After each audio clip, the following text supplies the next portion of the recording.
Assalamualaikum warahmatullahi wabarakatuh. Bapak Ibu sekalian, ada berita terkini Bapak Ibu tentang skema pensiunan PNS di era pemerintahan Prabowo. Nah, bagaimana informasinya? Mari kita simak Bapak Ibu. Informasi ini kami kutip dari CNBC Indonesia bahwa pemerintahan Prabowo berencana mengubah skema uang pensiun bagi para aparatur sipil negara. Perubahan ini tertuang dalam rancangan reformasi perlindungan hari tua bagi ASN yang ditetapkan dalam dokumen kerangka ekonomi makro dan pokok-pokok kebijakan tahun 2025 edisi pemutakhiran. Reformasi skema perlindungan hari tua bagi ASN ini akan dilakukan dengan mempertimbangkan amanat Undang-Undang Nomor 20 Tahun 2023 tentang aparatur sipil negara. Undang-undang itu mengamanatkan dua substansi penting yang menjadi dasar bagi pemerintah untuk merancang desain reformasi pensiun bagi pegawai ASN.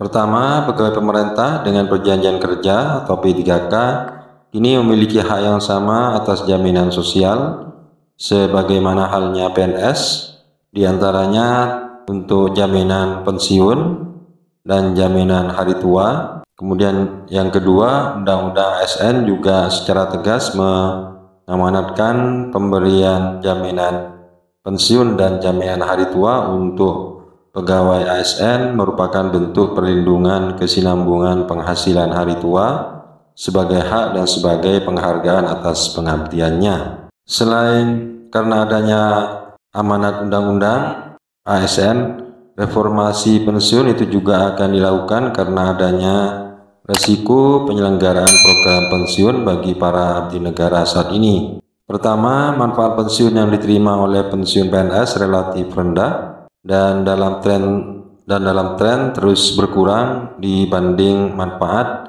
yang diterima PNS beberapa dekade lalu. Dikatakan di dalam dokumen tersebut bahwa kondisi ini tidak lepas dari formula perhitungan iuran maupun manfaat dari skema pensiun saat ini yang berbasis pada gaji pokok dan semakin bertambahnya rasio tunjangan kinerja terhadap total penghasilan PNS. Kedua, terdapat kesenjangan tingkat replacement rasio antar jabatan di mana replacement rasio ini cenderung lebih rendah untuk tingkat jabatan yang lebih tinggi.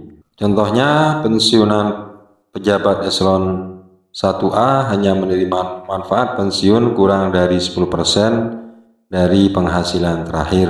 Ketiga, pemerintah menganggap penyelenggaraan program pensiun saat ini yang mengikuti skema manfaat pasti dengan pembiayaan pay-as-you-go, yakni manfaat pensiun yang sepenuhnya menjadi beban APBN, berpotensi untuk terus meningkatkan rasio fiskal ke depan seiring dengan tren population gain.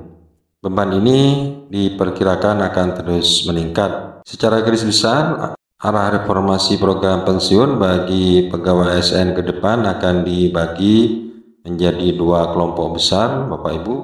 Yang pertama, perubahan skema program untuk PNS existing, jadi PNS yang lama. Yang kedua, pengembangan program baru untuk PNS baru dan P3K. Secara garis besar, reform yang menjadi prioritas pemerintah, pertama, pemerintah akan memastikan bahwa tidak terdapat PNS existing yang mengalami penurunan manfaat pensiun. Untuk itu, program pelengkap dengan skema iuran pasti yang berbasis pada take home pay menjadi alternatif utama pemerintah. Kemudian yang kedua, program pensiun bagi PNS yang baru dan P3K akan diarahkan untuk mengikuti skema manfaat iuran pasti dengan formula iuran dan manfaat berbasis take home pay. Skema bagi pegawai baru ini akan didesain sehingga menghasilkan manfaat yang relatif lebih baik dari skema pensiun saat ini.